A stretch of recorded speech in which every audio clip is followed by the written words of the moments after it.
안녕하세요. 북사랑 카페에 오신 여러분들을 환영합니다. 오늘 여러분들께 소개해드릴 책은 적을 만들지 않는 대화법이고요. 저자로는 샘 horn, 이 책의 총 페이지 수는 277페이지, 출판사는 갈매나무입니다. 우선 이 책의 목차는 총 4장으로 되어 있고요. 1번, 우아하게 이기는 법. 2번, 하지 말아야 할 말, 해야 할 말. 3번, 원하는 것을 더 많이 얻는 대화의 기술. 4번, 사람을 얻는 대화법이고요. 작가를 잠시 여러분들께 소개해 드리자면요. 이분은 비즈니스 커뮤니케이션 전문가로서 미국에서 비즈니스 컨설팅 강연, 워크숍, 저술 등 왕성한 활동을 펼치며 높은 인기를 누리고 계시는데요. 나사, 큐레패컷, 포 시즌 리조트 등 미국의 우수한 기업에서 강연을 해오셨고요. 비즈니스 커뮤니케이션 및 자기계발 분야에서 여러 권의 베스트셀러를 써서 미국은 물론 한국에서도 큰 호응을 얻었다고 하는데요. 적을 만들지 않는 대화법은 2013년에는 교보문고, 예스24, 알라딘 등 주요 서적 올해의 베스트셀러에 선정되기도 했습니다. 우리는 하루에도 눈을 뜨면서 잠자리에 들 때까지 수없는 말을 하고 사는데요.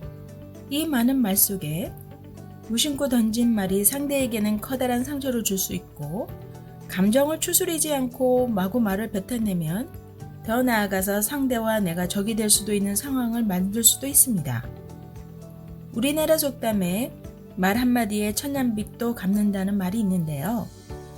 말 한마디 잘해서 손해보기보다는 오히려 유익을 얻는다는 이 속담과 같이 말이 갖는 힘과 영향력은 매우 크다고 할 수 있습니다. 좀 더 상대방과 커뮤니케이션을 원활하게 하기 위해서는 대화법을 익혀서 더 나은 대화를 이끌어가는 방법을 아는 것이 오늘날에는 필수 요건인데요. 그럼 지금부터 사람을 얻는 마법의 대화의 기술은 무엇인지 함께 알아볼까요? 작가는 이 책에서 텅호를 정의해 놓았는데요. 텅은 영어로 혀라는 뜻으로 중국의 무술인 쿵우가 상대의 신체적 공격을 막아내고 받아치는 것이라면 텅우는 언어적 자기 방어 형태로서 우리들의 생활에서 타인으로부터 언어적 공격을 받거나 모욕을 당할 때 당하지 않고 자신 있게 행동하는 것이라고 하는데요. 누군가가 말로 공격을 해왔다 해도 마음과 입을 잘 다스려 우리 스스로를 보호하면서 동시에 정신적인 충격을 받는 일로 무력감에 빠지는 일이 없게 하는 것이 텅우의 주된 목적이라고 합니다. 텅우는 그저 불공정하거나 불친절한 행동을 막아내고 받아넘기는 데 그치지 않고요. 모든 이와 좋은 관계를 유지하는 방법, 더 나아가 어떻게 갈등을 예방하고 협력을 이끌며 무례한 상대에게까지도 친절하게 대할 수 있는지, 또한 적을 만들지 않고 사람을 얻는 방법이라 할 수 있겠습니다. 불친절한 말이나 불쾌한 말을 들었을 때 여러분들의 반응은 어떤가요? 어떻게 할지 몰라 그냥 가만히 있는 편인가요? 아니면 즉시 반응해서 나중에 결국 후회할 말을 내뱉어 버리나요? 그 자리에서는 말을 못하고 한참 뒤에 답이 떠올라 그때 그 이야기를 해줄 걸 하시나요? 나의 잘못도 아닌데도 불구하고 누군가 소리를 지르거나 비난을 한다면 공격적으로 맞대응하는 것도 당연할 수 있는데요. 그러나 이러한 반응은 이해될 수는 있지만 결국 상황을 더 악화시킬 수 있다고 합니다. 내가 감정을 드러내면 낼수록 적대적인 분위기만 고조되기 때문이라고 하죠. 즉각적 반응은 결국 더 큰 상처를 입고 만다고 합니다. 그럼 어떻게 하면 이러한 상황에 대처해야 할까요? 작가는 이때 나라면 어떨까? 내가 저 입장이라면 어떤 기분일까? 라는 공감의 질문을 던져 상대의 입장을 헤아려 보라고 합니다. 무엇 때문에 그런 행동이 나왔는지 생각할 시간을 갖는 것, 이것은 용서를 향한 첫 걸음이라고 하네요. 이러한 불편한 분위기 속에서 선택은 두 가지인데요. 하나는 생각 없이 반응해 불편한 마음을 고지고대로 전달하는 것이고요. 다른 하나는 잠깐 상대의 입장을 헤아린 뒤에 마음의 평화를 유지하는 것이라고 합니다. 작가는 책에서 구체적 사례를 들어 이야기를 했는데요. 그녀가 아들과 함께 동네 아이스크림 가게에 갔다고 합니다. 그때 가게 안에 손님들로 가득했다고 하는데요. 직원이라고는 고등학생으로 보이는 소녀 아르바이트생 한 명이었다고 합니다. 나름대로 서둘러 주문을 처리하는 모양이었으나 손님은 줄어들 기미가 보이지 않았고요. 작가도 30분을 기다려서야 주문할 차례가 되었는데 초콜릿 아이스크림 3통을 주문했다고 합니다. 지쳐버린 소녀는 작가 앞에서 폭발하고 말았다는데요. 뭐 3통이라고요? 이 통에서 아이스크림 퍼내기가 얼마나 힘든 줄 아시는 건가요? 작가는 텅우를 알리는 사람이 아니었으면 직원의 이러한 황당한 행동에 폭발했을 거라고 합니다. 무슨 소리를 하는 거예요? 여기는 아이스크림을 파는 가게가 아닌가요? 만일 작가가 이런 식으로 반응을 보였다면 서로가 기분이 더욱 나빠질 것이 뻔했기 때문에 작가는 입을 다물고 스스로에게 물어보았다고 합니다. 저 소녀가 저렇게 말하는 이유는 뭘까? 순간 소녀가 이해되기 시작했다고 하고요. 안 됐다는 표정으로 정말 힘든 날이죠. 그 한마디에 소녀의 적대감이 사라지고 긴 한숨을 내뱉으며 맞아요. 저 혼자 하루 종일 일했거든요. 1시간 전에 교대했어야 하는데 주인이 아직도 안 나타났네요. 라고 말했죠. 소녀는 아이스크림을 포장하는 내내 하소연을 했고 작가가 떠날 때 활짝 웃으며 손을 흔들어 주었다고 합니다. 이것이 텅우의 힘이고요. 공감을 표하는 질문 하나가 모두에게 긍정적인 시각을 안겨준 것이라고 할 수 있습니다. 만일 아이스크림 가게 직원이 특별히 힘든 하루를 보낸 것이 아니었다면 서비스가 엉망진창인 상황에서 2가지 선택을 할 수 있는데요. 대응할 가치가 없다고 판단해서 무시할 수 있고요. 그 나쁜 서비스를 그대로 용인해서는 안 되겠다고 생각할 수도 있습니다. 적극적으로 소녀의 행동에 책임을 묻기로 했다면 4단계를 통해서 개선의 가능성을 높이는 방향으로 불만을 토로할 수 있다고 하는데요. 1. 무례한 직원을 상대로 화를 내지 말라. 2. 실례지만 성함을 알 수 있을까요? 라고 공손하게 물어본다. 3. 고객의 권리를 분명히 전달하라. 4. 3단계까지의 노력이 별 효과가 없다면 지배인을 불러달라고 부탁하라. 지배인을 만나면 서비스가 형편없었다고 하기 이전에 침착하고 부드러운 말투로 상황을 설명하면 훨씬 더 믿음직스럽게 받아들여진다고 합니다. 만일 누군가 당신을 정면으로 깎아내린다면 뭐라고 말하면 좋을까요? 이럴 때는 무슨 뜻이죠? 라고 물으며 상대에게 다시 질문을 하라고 하는데요. 이렇게 물어보면 여러모로 유익하다고 합니다. 일단 대답이 되고요. 분노를 지연시켜 공격에 즉각 대항하지 않게 하고요. 상대의 의중을 드러내서 당신이 사태를 파악할 수 있게 한다고 합니다. 당신 스스로 생각할 시간을 벌어 후회할 말을 피할 수 있다고 하고요. 성급한 반응을 막아준다고 합니다. 또한 과거 일에 대한 입씨름은 시간 낭비에 불과하다고 하는데요. 입씨름이 시작된 상황이면 손을 들고 이건 전혀 소용없는 짓이라고 말하라고 합니다. 기어이 사상자가 생기기 전에 적대감을 끊어버리는 것이라고 하는데요. 이것은 입씨름은 아무 성과도 가져오지 못하는 동시에 그보다 어떻게 애초의 목표를 달성할 것인지 논의하는 편이 훨씬 생산적이라고 합니다. 누가 한 짓이야?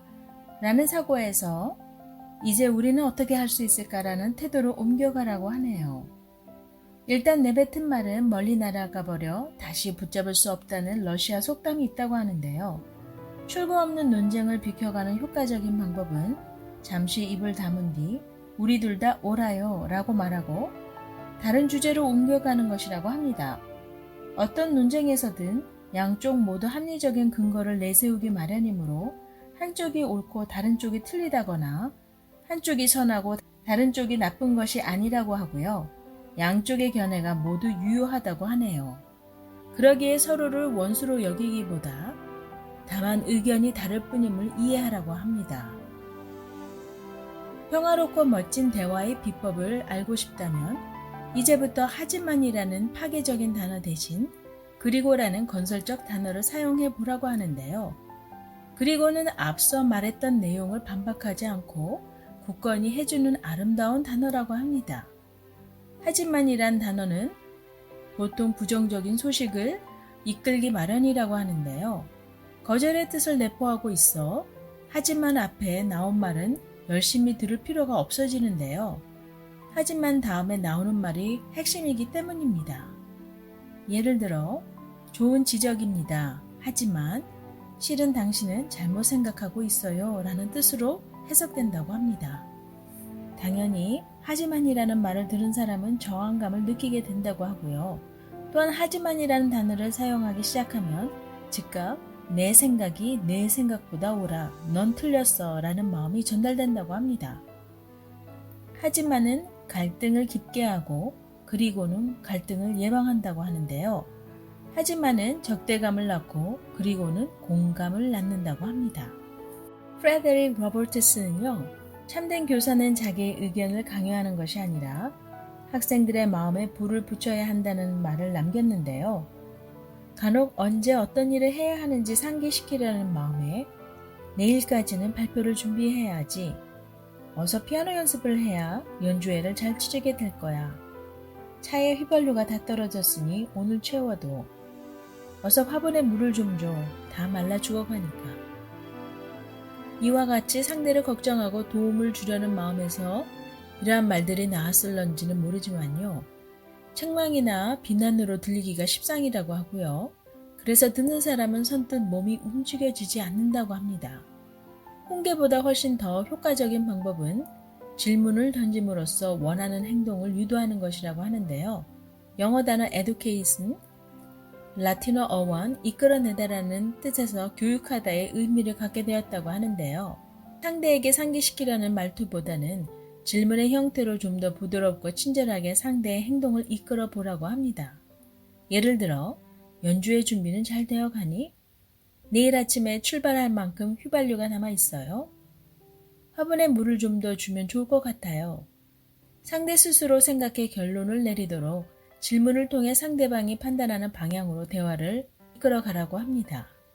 친절한 한마디는 짧지만 그 울림은 끝이 없다. 이 말은 마더 테레사의 명언인데요. 뭐뭐 하기를 바란다, 뭐뭐 했으면 좋겠다라는 표현을 덧붙여 부드럽게 대화를 만들어 나아가라고 합니다. 사소해 보이지만 이러한 표현은 공감의 뜻을 전달한다고 하는데요. 당신이 상대를 걱정하고 있다는 것도 느끼게 한다고 합니다. 또 다른 예로 휴가 때 고향집으로 가야 하는 상황인데 기상악화로 공항이 폐쇄되었다고 가정해 보았는데요. 공항 직원이 자 보십시오. 항공편은 모두 취소되었습니다. 제가 해드릴 일이 없네요. 오전 시간 중에는 출발할 방법이 없습니다. 라거나 이런 악천 후에는 비행기 이륙이 불가능합니다. 날이 좋아질 때까지 기다리셔야 합니다. 라고 무표정한 얼굴로 말했다면 가뜩이나 계획이 틀어져 언짢은 당신의 마음은 한층 더 꼬여버릴 것이라고 하는데요. 이때 모처럼 고향에 가시는데 저도 당장 비행기를 태워드리고 싶습니다. 항공편이 정상화되는 대로 방송으로 안내해드리겠습니다. 아니면 폭설로 비행기가 뜨지 못하게 되어 유감입니다. 그래도 제가 하나 해드릴 수 있는 일이 남아있네요. 여기 무료 식사권을 드릴 테니 기다리시는 동안 점심 식사부터 하세요라는 말을 들었다면 기분이 어떨까요? 뭐뭐 하기를 바란다, 뭐뭐 했으면 좋겠다라는 말은 공감의 문을 열어준다고 하고요. 뭐뭐 해줄 방법이 없다거나 어쩔 수 없다는 표현으로 좋지 않은 상황을 더 만들기보다는 사람의 마음을 얻는 언어를 사용하여 공감으로 대화를 이끄는 것은 어떨까요? 작가는 스포츠에도 규칙이 있고 운전하는데도 규칙이 있는데 대화에 규칙이 없어서 남이 말하는 데 끼어들어 대화를 독점하는가 하면 어떤 개인에 대해 치명적인 공격을 가하기도 한다는데요. 장기적 관계를 원만하게 유지하려면 처음부터 대화의 규칙을 정해두는 것이 좋다고 하고요. 이를 잘 지키기 위해서는 본인의 규칙을 만들어 대화에 임하면 좋다고 하네요. 예를 들면 싸움이 계속되는 상태에서는 잠자리에 들지 않기, 오래전 일을 들춰내지 않기 등 여러 가지 유용한 규칙들을 정해보라고 합니다. 작가는 우리들에게 3가지 규칙을 제시하는데요. 1. 남의 의견에 대해 부인하지 않기. 상대가 틀렸다는 말은 화만 돋구기 쉽다는데요. 이럴 때일수록 저라는 주어를 동원한 외교적 표현이 필요하다고 하네요. 2. 낮은 목소리 유지하기. 이성적인 토론을 진행하기 위해 고함을 지르는 것을 삼가라고 합니다. 작가 스탠리 호로베츠는요, 목소리를 높이는 것은 대화의 수준을 떨어뜨리는 지름길이라고 하고요. 낮은 목소리로 이야기해야 공정한 상호작용이 가능하다고 합니다. 3. 과거보다 미래에 초점 맞추기. 어떻게 했어야 했는지, 그렇지 못했던 이유는 무엇인지 후회하며 시간을 보내는 대신 어떤 행동을 해야 하며 어떻게 상황을 좀 더 개선해야 할지를 논의하는 것이 합리적이라고 합니다.